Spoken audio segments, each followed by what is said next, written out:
কারণ কাল হাসরের ময়দানে মানুষ সব কিছু দিয়ে যত বেশি আটকাবে তার চেয়ে বেশি বিপদে পড়বে মানুষের হক নিয়ে। কথা কয় না? আমি আপনাদেরকে আজকে বলে দেই বন্ধু, আপনাদের জীবনে যদি পরের হক মারার মতো কোনো ঘটনা না থাকে তাহলে মনে করবেন আপনার মৃত্যুটা বন্ধু স্বস্তির হবে, নেয়ামতের হবে। তৃতীয় লোকটার দেখেন না, তৃতীয় লোকটার তাকওয়াটা বন্ধু কেমন।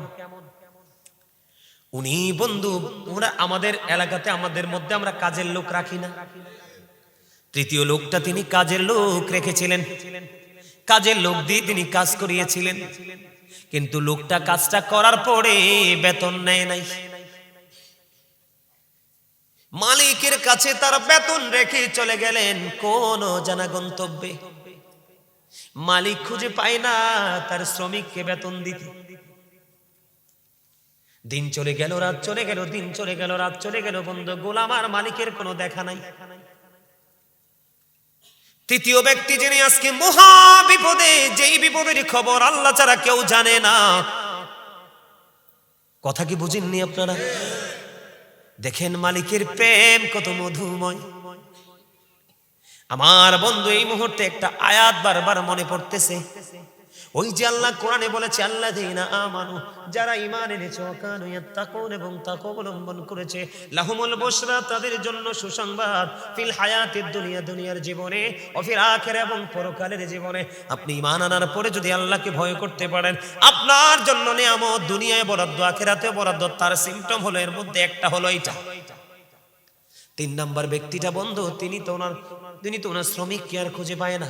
তিনি কি করলেন? তার পারিশ্রমিকটাকে তিনি ইনভেস্ট করলেন। এটাকে ইনভেস্ট করছে, প্রাণী কিনেছে, বকরি কিনেছে, ওট কিনেছে বন্ধু। এই ওট একটার পর একটা বাচ্চা দিতেছে, বকরি একটার পর একটা বাচ্চা দিতেছে। দিতে দিতে দিতে দিতে দিতে দিতে বন্ধু অনেক বকরি এবং ওট হয়ে গেল। সুবহানাল্লাহ কন্যা। তার মানে একটা প্রাণী থেকে আরেকটা প্রাণী, আরেকটা প্রাণী থেকে আরেকটা প্রাণী বিকট হয়ে গেল। হঠাৎ করে একদিন বন্ধু ওই শ্রমিক চলে আসলো। সুবহানাল্লাহ বলেন না? হঠাৎ করে একদিন বন্ধু ওই শ্রমিক চলে আসলো। আসার পরে মালিকের কাছে ডাক দিয়ে বলতেছে, মনিব, আপনি তো কিছু দিনের জন্য, সাময়িক সময়ের জন্য আমার মনিব, আপনার কাছে আমি কিছু বেতন পাও না, আপনার কাছে আমি কিছু পারিশ্রমিক পাও না, আমাকে দয়া করে যদি আমার এই পারিশ্রমিকটা দিতেন গো, আমি একটু বেশি বেশি উপকৃত হতাম। বন্ধু গায়ের পশম গুলো দাঁড়িয়ে যায় রে, কেমন প্রেম তাদের সিনায়। মালিক ঢুকিয়ে দিল, আমি আজকে এই বড়রা ধনীশ্বর থেকে আল্লাহর কাছে দরখাস্ত দিব, মালিক তুমি রহমতের নজরে তাকায় দেখো গো মালিক, কত মানুষ, কত আমার দাড়ি পাকা মুরব্বী বাবারা, কত আমার ভাইয়েরা, মাহফিল কমিটি, পর্দার অন্তরালে রয়েছেন আমার মা বোনেরা, যাকে তোমার বেশি পছন্দ হয় গো, তার উতিলায় আজকে আমাদেরকে ওই 3 নাম্বার তাকওয়াবান ব্যক্তির মতো বানায়া দাও, আমরা যেন ভোগী না হই, আমরা যেন ত্যাগী হতে পারি। আমিন বলেন না? এবার বন্ধু ওই মালিক ডাক দিয়ে বলল, তুমি আমার কাছে এসেছো, আমি তোমার পারিশ্রমিকটাকে ইনভেস্ট করেছি কোথায়? ওই বাগানের দিকে তাকায় দেখো গো, ওই দিকে চাইয়ে দেখো, ওখানে যতগুলো প্রাণী আছে সবগুলো তোমার। আপনি কি বলতেছেন? কয় হ, ওই যে দেখো সব কিছু তোমার। এটা কেমন করে সম্ভব? আমি তো আপনার কাছে এত সম্পদ পাও না। না, কয় তুমি আমার কাছে সব সম্পদ পাও না, যেদিন তুমি আমার কাছে টাকাটা রেখে গিয়েছিলে, পারিশ্রমিকটা রেখে গিয়েছিলে, বেতন যেদিন আমার কাছে তুমি রেখে গিয়েছিলে রে, এটা আমি আমার পকেটে রাখিনি, তোমার জন্য ইনভেস্ট করেছি। এগুলো বাচ্চা দিতে দিতে দিতে দিতে এত বড় হয়েছে, সবগুলো তুমি নিয়ে যাও, আমার কোনো দাবি না। ওই ব্যক্তি আজকে বন্ধু ওই পাহাড়ের মধ্যে বিপদে পড়ে আছে। এবার কি করলেন? আল্লাহর দরবারে দরখাস্ত করে দিলেন, মালিক ওই যে আমার এই গোলামি, শুধু পৃথিবীর কাউকে খুশি করার জন্য নয়, আমি যা করেছিলাম তোমাকে খুশি করার জন্য। ওইটা যদি তুমি কবুল করে থাকো গো, আজকে আমাকে বিপদ থেকে বাঁচাও না গো মালিক। বন্ধু, তৃতীয় ব্যক্তির দোয়া শেষ হইতে দেরি রে, শেষ হইতে দেরি। এবার চাইয়া দেখে পুরো পাথরটা আল্লাহর কুদরতি ভাবে সরে গেছে, তিনজনই বিপদমুক্ত হয়ে গেছে। পারবেননি এইভাবে করতে? সবাই পারবেন? হযরতে আবু সাঈদ রাদিয়াল্লাহু তাআলা আনহু থেকে বর্ণিত, যাদের বাবা মা নাই তাদের জন্য বন্ধু ওয়াজ। তিনি বলেছেন, বনু সালামা গোত্রের লোক এসে বললেন, ইয়া রাসূলুল্লাহ, নবী গো, ও প্রাণের নবী, আমার তো বাবা মা চলে গেছে পৃথিবী থেকে, আমি তাদের সাথে সৎ ব্যবহার করতে চাই গো, আমি কেমন করে তাদের সাথে সৎ ব্যবহার করব? সুবহানাল্লাহ বলেন না। আপনার বাবা চলে গেছে তো কি হয়েছে, আপনি কি থাকবেন, আমি কি থাকবো? আমরা যেই কোনো সময় চলে যাব, চলে যাওয়ার পরেও তাদের সাথে ভালো আচরণ। যেমন ধরেন বাবা মার সাথে মরে যাওয়ার পরে আচরণ। আমি এক্সাম্পল স্বরূপ বলছি বন্ধু, হাদিসের ভাষা অনুযায়ী একটা কালো মেয়ে বাবা আপনার জন্য ভদ্র চয়েস করে গেছে, কিন্তু বাবা বিয়েটা দিতে পারে নাই। বাবা চলে যাওয়ার পরে বাবা বলে গেছে, বাবা এটাকে আমি আমার ঘরের বউ বানাবো, আমি তাদেরকে কথা দিয়েছি, আপনি যদি বাবা চলে যাওয়ার পরে মেয়েটা কালো হওয়ার পরেও বাবার কথা অনুযায়ী মেয়েটাকে বউ করে ঘরে নিয়ে আসেন, তাহলে হয়ে যাবে বাবার সাথে মিষ্টি আচরণ। বাবা চলে গেছে কিন্তু বাবার বন্ধু দুনিয়ায় বেঁচে আছে, আপনি বাবার বন্ধুর সাথে ভালো আচরণ করবেন, বাবার বন্ধুর খোঁজ খবর রাখবেন, বলবেন, চাচা গো, আমার বাবা চলে গেল, আমি আপনাকে দেখলে বাবার কথা মনে হয়ে যায়, প্রশান্তি আসে, বাবার সাথে ভালো আচরণ করবেন। যেমন আজকের এই মাহফিল, যারা বাবা মার মৃত্যুবার্ষিকী বা বাবা মার আত্মার মাগফিরাতের জন্য টাকা দিয়ে, পয়সা দিয়ে, শ্রম দিয়ে আজকে যারা আয়োজন করেছেন, তারা আপনার আপন স্বজন কবরবাসীর সাথে ভালো আচরণ করেছেন। তাদের জন্য কোরআন খতম পড়াবেন, মিলাদ পড়াবেন, মাহফিল করাবেন, দান সদকা করাবেন, ওয়াদা যেটা দেয় সেটা করবেন, তাদের বন্ধু এবং বান্ধবীর সাথে ভালো সম্পর্ক রাখবেন, এবং প্রত্যেকটা জুমার দিনে বাবা মার কবর জুম্মার নামাজ শেষে জিয়ারত করতে যাবে। পারবেননি নাকি পারবেন না? এখনকার তো আমরা এত ডিজিটাল হইছি, 4-2 রাকাত ফরজ পড়ার পরে সুন্নতেরই খবর নাই, বাবার কবরের পাশে যাব কোন সময়? ঠিক না ঠিক? আমি কি ভুল বলছি? সম্মানিত উপস্থিতি, ওমর খোদা 3 ঘন্টা হয়ে যেতেছে, আর চলা সম্ভব না, আর চলবো না, প্রতিদিন প্রোগ্রাম। সম্মানিত উপস্থিতি, আপনাদেরকে বিনীতভাবে অনুরোধ করব, জীবনে যাই কিছু করেন, বাবা মার সাথে খারাপ ব্যবহার, মনে রাখবেন একটা কথা, তাদেরকে ভালোবাসা সম্মান করা ফরজ, আর তাদেরকে কষ্ট দেওয়া হারাম। তাবারুক আছে? তাবারুক আছে?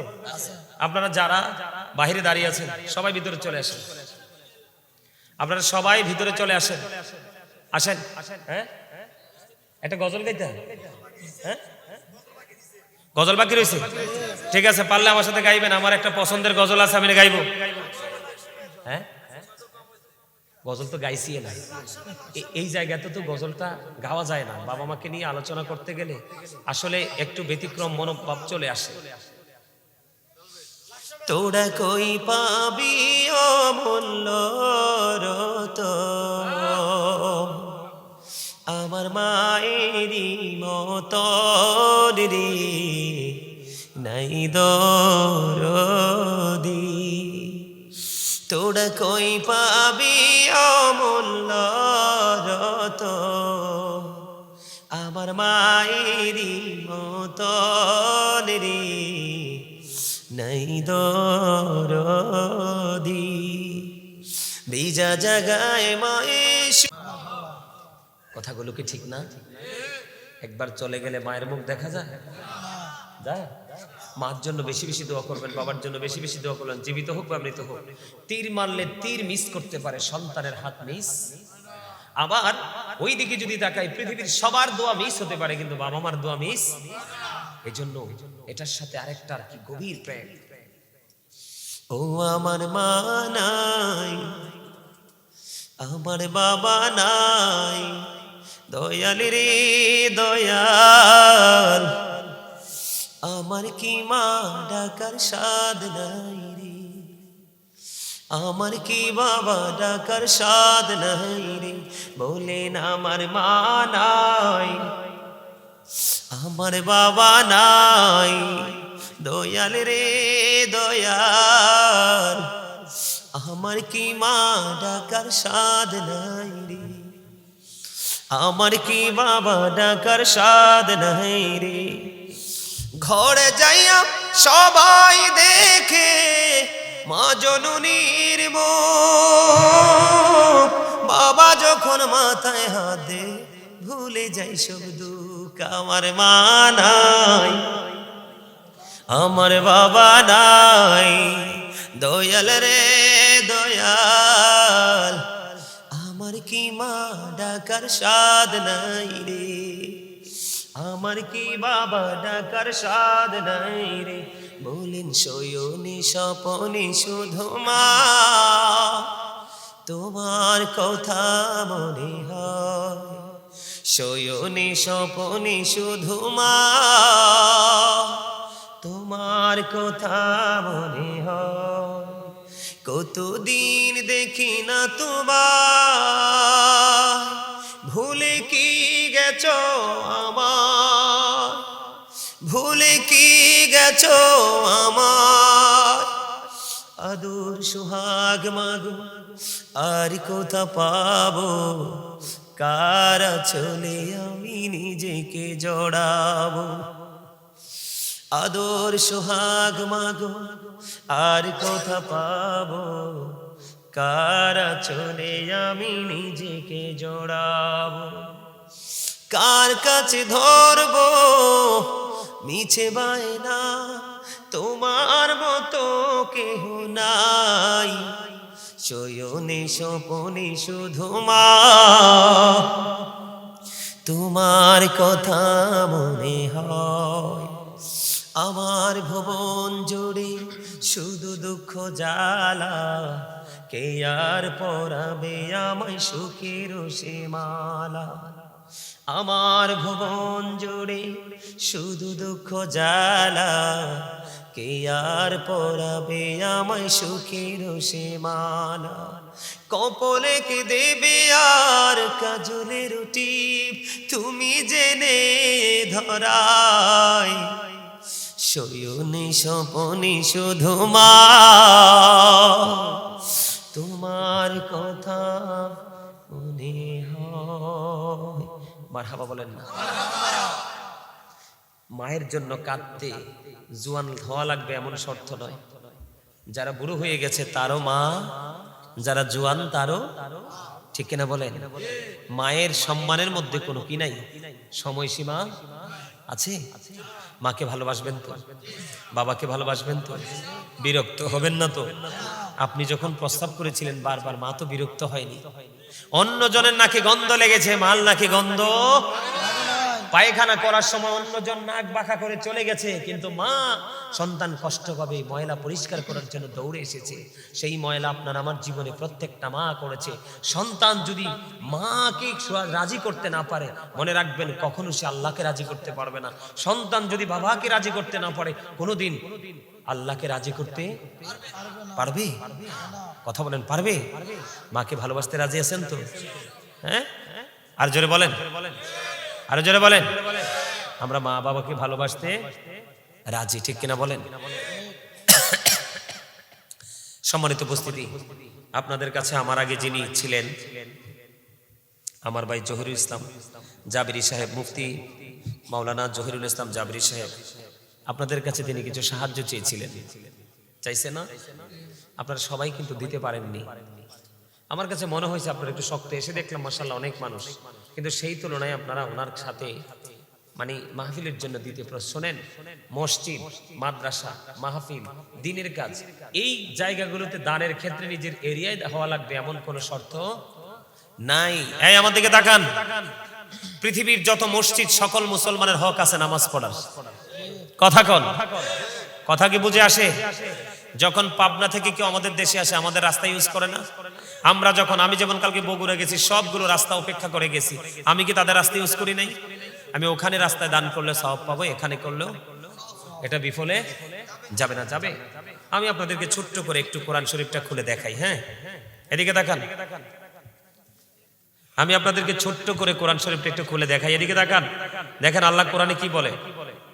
আপনারা দেন, আমি সেটা বলি না, কিন্তু আল্লাহ কি বলে সেটা আগে শোনেন, শোনার পর আপনি ডিসাইড করতে পারবেন। বিসমিল্লাহির রহমানির রহিম। আল্লাযীনা ইউমিনুনা বিল গায়বি ওয়া ইউকিমুনাস সালাতা ওয়া মিম্মা রাযাকনাহুম ইউনফিকুন।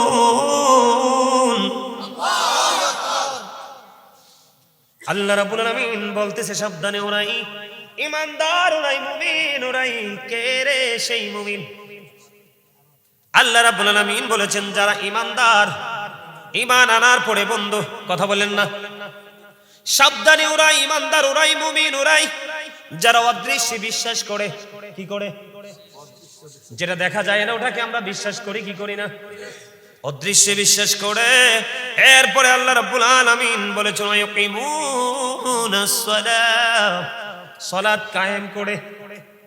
এরপরে বলেছেন ওয়া মিম্মা রাযাকনাহুম ইউনফিকুন।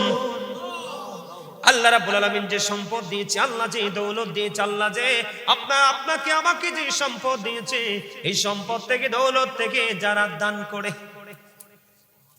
কি আপনি ইমানদার হইতে হলে, মুমিন হইতে হলে, সাবধানী হইতে হলে অদৃশ্যে বিশ্বাস করতে হবে, সালাত কায়েম করতে হবে। আল্লাহ যে সম্পদ দিয়েছে, দৌলত দিয়েছে, তা থেকে দান করতে হবে। আমি আপনাদেরকে বলে দেই বন্ধু, চমৎকার একটা হাদিস। আল্লাহর হাবিব একদিন ওনার অসুস্থ একজন সাহাবীকে দেখতে গেলেন। যাওয়ার পরে সাহাবী নবীজির কদমে আরজি জানালেন, ইয়া রাসূলুল্লাহ, আমার যে সম্পদ আছে আমি সবগুলো দ্বীনের জন্য ব্যয় করে দেব। আমার নবী বললেন, না না, ইসলাম কত সুন্দর, আপনারা একটু খেয়াল করেন, অত্যন্ত শিক্ষণীয় এবং গুরুত্বপূর্ণ বিষয় বন্ধু। খেয়াল করেন, সাহাবী বললেন, ইয়া রাসূলুল্লাহ, আমার যে দৌলত আমি এগুলো সবগুলো কুরবানি করে দিব। নবীজি বললেন, না না। আবার বললেন, ইয়া রাসূলুল্লাহ, তাহলে অর্ধেক করে দান করে দেব। নবীজি বললেন, না না। তারপরে বললেন, ইয়া রাসূলুল্লাহ, তাহলে 1/3 মানে 3 ভাগের 1 অংশ আমি দান করে দেব। নবীজি বললেন, এটা করতে পারো, তার কারণ হলো তুমি এমন ভাবে দান করো না যেই দান করার কারণে তোমার ইন্তেকালের পরে তোমার সন্তান ফকির হয়ে যাবে। দেখছেন ইসলাম কত সুন্দর। সবটা দিয়ে দিব, নবী কয় না। অর্ধেকটা দিয়ে দিব, নবী কয় তাও না। 3 ভাগের 1 ভাগ, নবী কয় ওটা ঠিক আছে। তাহলে ইসলাম কি আপনাকে সব দৌলত দান করতে বলছে? আপনারা এখানে দেওয়া লাগবে না, আমি এখন শেষ করে দিব। শুধু আপনাদেরকে একটু শিখাই দিয়ে যাই, বুঝাই দিয়ে যাই দানটা কত। আব্দুল্লাহ ইবনে মাসউদ রাদিয়াল্লাহু তাআলা আনহু থেকে হাদিস বর্ণিত, নবীজি একদিন সাহাবায়ে কিরামদেরকে প্রশ্ন করলেন, তোমাদের মধ্যে এমন কি কেউ আছো যে নিজের সম্পদের চাইতে অন্যের সম্পদ, মানে ওয়ারিসের সম্পদ বেশি পছন্দ করো? তখন সাহাবীরা বললেন, ইয়া রাসূলুল্লাহ, না, আমাদের মধ্যে এমন কেউ নাই। নবীজি আবার বললেন, ইন্তেকাল করার আগে তোমরা যা আল্লাহর সন্তুষ্টির জন্য দান করে যাবে সবগুলো তোমার নিজের সম্পদ, আর যা রেখে যাবে তা ওয়ারিসের সম্পদ। যদিও তোমার উপার্জিত অর্থ, কিন্তু মরে যাওয়ার পরে আর মালিকানা তোমার চলবে। এজন্য বুদ্ধিমানের কাজ হলো দুনিয়ার সব কাজের ফাঁকে ফাঁকে আল্লাহর প্রতি কিছু ক্ষয়ও করে যাও, ব্যয় করে যাও। বুঝতে আসছে? এইরকম প্রোগ্রামগুলো হলে, এরকম প্রোগ্রাম বেশি বেশি হওয়ার দরকার। এই কারণে দরকার রহমত, আল্লাহ রহমত আসবে, ফেরেশতারা বিচরণ করবে, কবরবাসীর কবর আযাব বন্ধ হয়ে যাবে। বিশেষ করে জীবিত তারা এক একজন আলেমের মুখ থেকে এক এক ধরনের শিক্ষা নিয়ে নিজেদের মধ্যে হেদায়াত আনবে। ঠিক কিনা বলেন? সম্মানিত উপস্থিতি, অনেক আলোচনা হয়েছে। মিলাদ কিয়াম করতে হবে, মোনাজাত করতে হবে, অনেক সময় লাগবে। তা আপনাদের সবাইকে বিনীতভাবে অনুরোধ করব, 5 ওয়াক্ত নামাজ পড়বেন, হালাল পথে রোজগার করবেন, যেই পথে চললে আল্লাহ রাসূল খুশি সেই পথে চলার চেষ্টা করবেন। বিশেষ করে এই ধরনের ধর্মীয় কাজ, মসজিদ মাদ্রাসার কাজ। আমি যদি এখন বলি, আপনাদের দাওয়াত রইল, যদি সুযোগ পান, কুমিল্লা শহরের উত্তর দিকে ফকির বাজার থেকে সোজা ঢুকতে হবে। আমার এলাকায় আপনি যে দেখাইছেন, আমি মাত্র 5 মাসে, আমি একদম গুনাহগার, আমার কিছু মহব্বতের মানুষ নিয়ে আস্তে একটা মসজিদকে কমপ্লিট করে ফেলেছি। 32 বছরের পুরনো মসজিদ, 32 বছর। এটা মাটি দিয়ে বানানো ছিল, আমার পূর্বপুরুষরা বানাইছে। তারা এটা এখন আর নামাজ পড়ার মতো ইয়া নাই, মানুষ ভয় পায়, উপরে টিনের চাল। এই বছর আমি জানুয়ারির 5 তারিখে মসজিদটি উদ্বোধন করেছি। প্রায় আপনার 11 মাস শেষ, 12 মাসে পড়বে, 1 বছর হয়ে যাবে। মজার খবর হলো এই মসজিদটাতে জুমা চালু করে দিয়েছি। জুমার দায়িত্বটা আমার হাতে, পাঞ্জাগানা হুজুরের দায়িত্বটা গ্রামবাসীর হাতে। আপনারা তো মনে করেন আরে হুজুররা টাকাগুলো নিয়েছে কি করে? নিজের নিজের চলার জন্য রাখতে হয়, কিতাব খরিদ করতে হয়, ও গরিবদেরকে দিতে হয়। আর আমার আরেকটা কাজ আছে, আপনারা অনলাইন দেখবেন, গাজী ফাউন্ডেশনের যে ভিডিওগুলো আপনারা দেখলে বুঝবেন। আমার আবার আরেকটা কাজ করতে ভালো লাগে, আমি অসহায় মানুষের পাশে কিন্তু কাজ করি।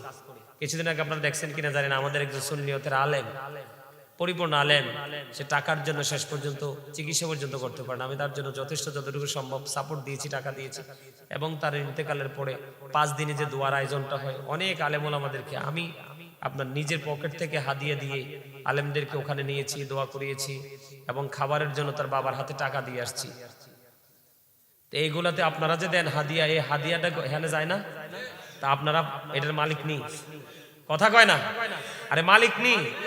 এই জন্য বুঝা শূন্য হুজুর দাওয়াত দিয়ে আনবেন, যেটা দিনের জন্য, ইসলামের জন্য, টেকসই সুন্নিয়তের জন্য কাজ করে, তাদের সাথে নিজেদেরকে যুক্ত রাখবেন। আল্লাহ আমাদের সবাইকে এই পবিত্র কাজের সাথে যুক্ত থাকার তৌফিক দান করুক। সকলে বলেন আমিন। আমার কথায় কষ্ট পেয়ে থাকলে আল্লাহর রাস্তায় ক্ষমা করে দিবেন।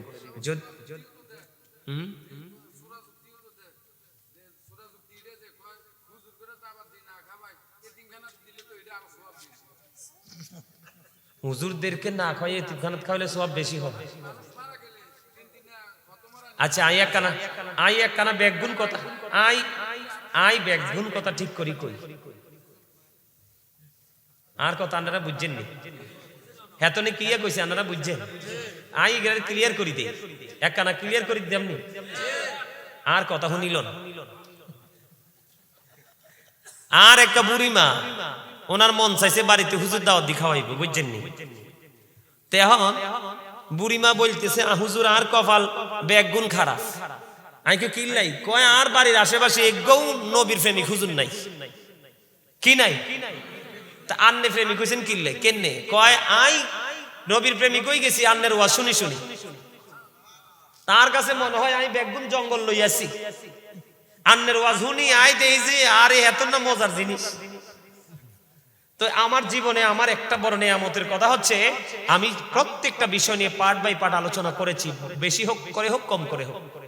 আজকে যেমন প্রসঙ্গক্রমে আমি বিভিন্ন কিছু, তবে অন্য ওয়াজের তুলনায়, তোমরা ওই দিন ছিল না, ওই দিনের ওয়াজের তুলনায় কিন্তু আজকে আমি কোনো প্রাসঙ্গিক আলোচনা করিই নাই। প্রসঙ্গ একেবারে কম আনছি, কারণ আমি আমার বাবা মাকে অনেক ভালোবাসি। I love my parents. সুবহানাল্লাহ বলেন না?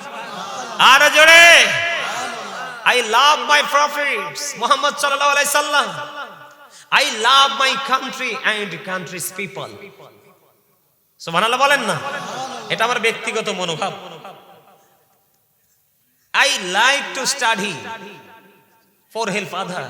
আমি পড়তে পছন্দ করি, অনেক বেশি পছন্দ করি পড়তে। আমি কিন্তু না পড়ে ওয়াজ করতে যাই না। এই জন্য আমি 3টা প্রোগ্রাম করি না। 3টা প্রোগ্রাম করলে আমি পড়তে পারবো না, কারণ আমার ওয়াজ 3টায় সব দেওয়ার আগে টেকসই ভাবে একটা আমার জন্য অনেক বেটার। আপনার কেউ যদি বলে আরে পড়া লাগেনি, আপনি বলবেন যে পড়া লাগে না। আমি যখন ধীরে ধীরে একটা লোহাকে নিচে ফালাই রাখবো, এটা জং ধরে লোহার অস্তিত্বকে শেষ করে দিবে। ঠিক মানুষের কলব এরকম, কিতাব থেকে দূরে থাকতে থাকতে তার অন্তর থেকে দেখবেন, আমি গীবত করে বলছি না, বিশেষ করে আমার কাছে খুব বেশি আফসোস লাগে। ওই দিন এক জায়গায় গেলাম, সিলেটের দিকে প্রোগ্রামে যাই না, মাধবপুরের দিকে প্রোগ্রামে গেলাম। যাওয়ার পরে আমাকে কিছু লোক বলল হুজুর, একটা লোক হবিগঞ্জ থেকে ফোন দিয়েছে, একটা ছেলে, সম্ভবত সে এডুকেটেড পারসন, তার কথা মানে খুব স্মার্ট। সে আমাকে বলে হুজুর আমি আপনার লাইভ দেখি, আপনার আলোচনা দেখি, আপনি দেখছি প্রতিদিন একটা ওয়াজ করেন হুজুর, এটা আমার বেশি পছন্দ। আমি বললাম কেন? হুজুর একটা প্রোগ্রাম করলে আপনার হাতে অনেক সময় থাকে, আপনি কিতাব দেখতে পারেন। কিন্তু আমাদের সুন্নিয়তে এমন এমন বক্তা আছে ডেইলি 3টা 4টা করে, আধা ঘন্টা 40 মিনিট করে করে দৌড়ায় মাহফিলে, এসে কি কয় হেও জানে না, শ্রোতারা কি পাইছে সেটাও জানে না। আমাদের বক্তারা আমাদের ওয়াজের মাঠটাকে একবারে নষ্ট করে দিছি। সাধারণ একটা ছেলের কথা আপনি চিন্তা করেন, সাধারণ একটা ছেলের মাথায় এই বিষয়টা আসছে, আর আমাদের মতো বক্তাদের মাথায় সেটা আসে না। আমরা মনে করি প্রোগ্রামটাতে অ্যাটেন্ড না করতে পারলে তো 20,000 মাইল যাবে। কথা কি বুঝছেন? এটা আমার অ্যাটেন্ড করতে হবে, 40 মিনিট আধা ঘন্টা আমাকে সময় দিতে হবে, আমাকে আর্নিং করতে হবে। সম্মানিত উপস্থিতি, এই জন্য আই কইতে আছি একখানা কথা। তই বুড়িমা কইতে আছে আর মন চাইছে আই হুজুর করে আর করে আনি খাওয়াইও। এই আর দিকে তাকান, ব্যাকে তাকান, আই কিন্তু গল্প বলার লোক না, একদম রিয়েল কথা। আরেকদিন একটা ওয়াজে বলছিলাম, আজকে যেহেতু আর স্বাস্থ্য ভাই কথা কোন উড়াই দিছে, আই এক কান শেষ করি দেই। উনি শুরু করছে, আমি শেষ করিব, বুঝছেন নি? তে এখন উনি কইতে আছে কয় হুজুর আর কপাল ব্যাগুন খারাপ। আইকে কিল্লাই কয় আর ডাইনে বামে ব্যাগুন নবীর দুশমন। কয় আই মোল্লা করে খাওয়াইতাম আশা করছি, হেতনে কয় কয় মোল্লারে দাওয়াত দি খাওয়াই কোনো লাভ নাই, আর এতিমখানায় দি দাও। আপনারা হাসতে চাইলে আর কথা শেষ করার পরে হাসবেন, মাঝখান দিয়ে হাসলে আর কথা ছুটি যাইব কই। তখন ওই বুড়িমা কইতে আছে হুজুর আই একখান চালাকি করছি। কিয়া করছেন? আর চালাকি হইলো হেতনটাই শক্ত করে ধরছি। আই দৌড়ি কইলাম হুজুর আর এক কানা বুঝাই দিছেন। তো তোমারে কিয়া বুঝাইতাম? কয় আর এক কান বুঝাই দিছেন, আর ঘরে হুজুর আনি খাওয়ান যদি না জায়েজ হয়, আন্নের এতিমখানায় খাওয়াইলে জায়েজ কেন দলিল দি যাইতে হইবে। আই আর পছন্দের হুজুর রে ভালোবাসি, আদর করি, গরম গরম খাওয়াই দিমু, ইয়ান যদি আপনার না জায়েজ হয়, আন্নের মাদ্রাসায় তখন জায়েজ হয় কেন? হুজুর আর এই কথা শুনি মোল্লা যে আর বাড়ির তুন দৌড় এক কান দিছে, ওর মাদ্রাসায় চলে গেছে। আর লগে আর একটার বেশি দুইটা কথা কয়। আপনারা আজকে কই যাই আই বুঝছেন নি? বরুরের মানছেন আল্লাহ কয় ইন্নামা ইয়াখশাল্লাহ মিন ইবাদিহিল উলামা। আল্লাহ রাব্বুল আলামিন বলেছে এই পৃথিবীর বুকে আমি যত মানুষ সৃষ্টি করেছি, এই সবগুলো মানুষের মধ্যে আমি আল্লাহকে যদি সত্যিকারের ভয় কেউ করে, তাহলে তারা হলো হক্কানি আলেমরা। আপনি কি কোন মিয়া? একজন হক্কানি আলেম একটা বাড়ির উপর দিয়ে হাঁটে গেলে 40 দিন ওই গ্রামবাসীর কবর আযাব মাফ।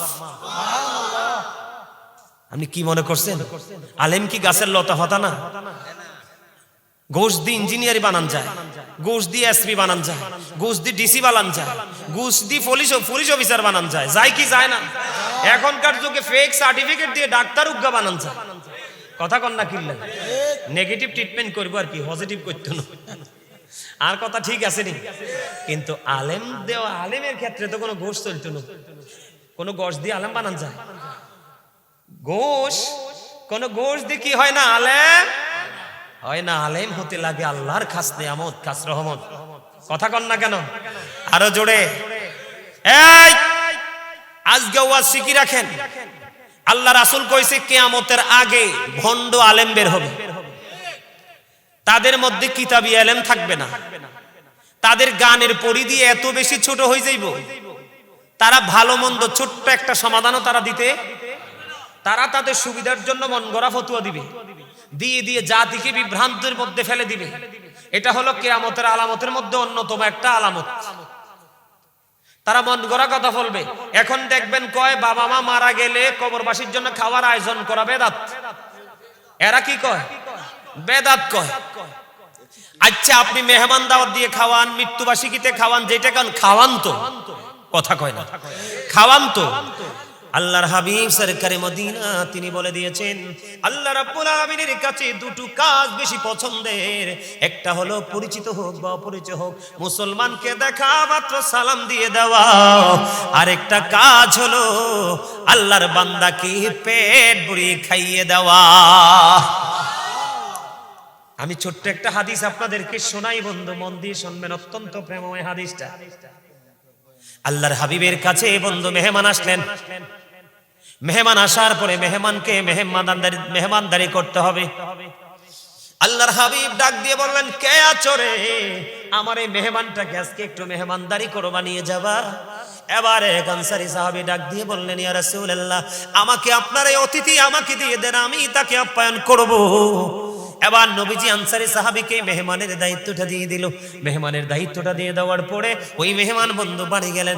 বাড়ি যাইয়া বলে, বিবি রে, ঘরে কোনো খাবার আসেনি। কয়, স্বামী গো ও প্রাণের স্বামী, আমার ঘরে খাবার আছে বটে, তবে বড়দের কোনো খাবার নাই।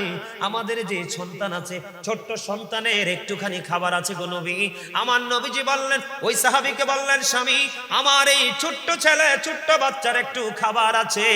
এবার ওই আনসারী সাহাবী বললেন, বিবি গো, সন্ধ্যা যখন হবে প্রদীপটা নিভাই দিও, সন্তানটাকে ঘুম পাড়াই দিও। আজকে নবীর কাছ থেকে চাই আমি মেহমান এনেছি, মেহমানদারি করতে হবে গো, আমি তাকে মেহমানদারি করব। এই কথাটা বলতে দেরি বিবি স্বামীর কথা মতো বাচ্চাটাকে কৌশলে ঘুম পাড়াই দিল। বাচ্চার যে খাবার আছে এই খাবার মেহমানকে খাইয়ে দিল। ওই আনসারী সাহাবী যখন সকাল হলো, ও বন্ধু, নবীজির রওজার দিকে যখন, নবীজির হুজরার দিকে যখন হেঁটে হেঁটে যায়, আমার নবী আনসারী সাহাবীর দিকে তাকাই তাকাই মুস্কি হাসে। ইয়া রাসূলুল্লাহ, ইয়া হাবিবাল্লাহ, নবী গো, এই মিষ্টি হাসির কারণ কি গো নবী? আমার নবী বলেছে, ও সাহাবী রে, আমার কাছে খবর এসেছে, আমার কাছে নিউজ এসেছে, গড নিউজ, পজিটিভ নিউজ এসেছে। ইয়া রাসূলুল্লাহ, আপনার কাছে পজিটিভ নিউজ এসেছে? কয় হ্যাঁ। কয় গত রজনীতে তুমি মেহমানের সাথে যে ব্যবহার করেছো, মিষ্টি আচরণ করেছো, এই আচরণে আমার আল্লাহ খুশি হয়েছে, সেই খবর আমি পেয়ে গেছি। এই জন্য তোমাকে দেখে দেখে মিষ্টি হাসি দিয়ে দিলাম। খাবারের ওয়াজ বুঝছেননি? আরেকবার যদি জীবনে কোনো মাহফিলে আইয়ে, যদি কোনো মাহফিলে আপনাদের সাথে দেখা হয়, খবর পান, আমারে বলবেন যে হুজুর মাইনছেরে খাওয়াইলি কি ফজিলত, এটার বিনিময় কি পাবো, এটা দিয়ে একটু কোন, আমি ওই দিন আরেকটু লম্বা করে করব। আজকে আর বেশি করছি না, কারণ আগামীকালকেও প্রোগ্রাম আছে, ধারাবাহিক প্রোগ্রাম করতে হয়। আপনারা যেমন আশা করে রাখছেন গাজী সাহেবের ওয়াজ শুনবেন, আগামীকালকে তারাও অধীর আগ্রহে আছে। আগামীকালকে যেই প্রোগ্রামে যাব, ওটা একটা ছেলে, তার বাবা মারা গেছে, বাবার মৃত্যুবার্ষিকী উপলক্ষে আয়োজন।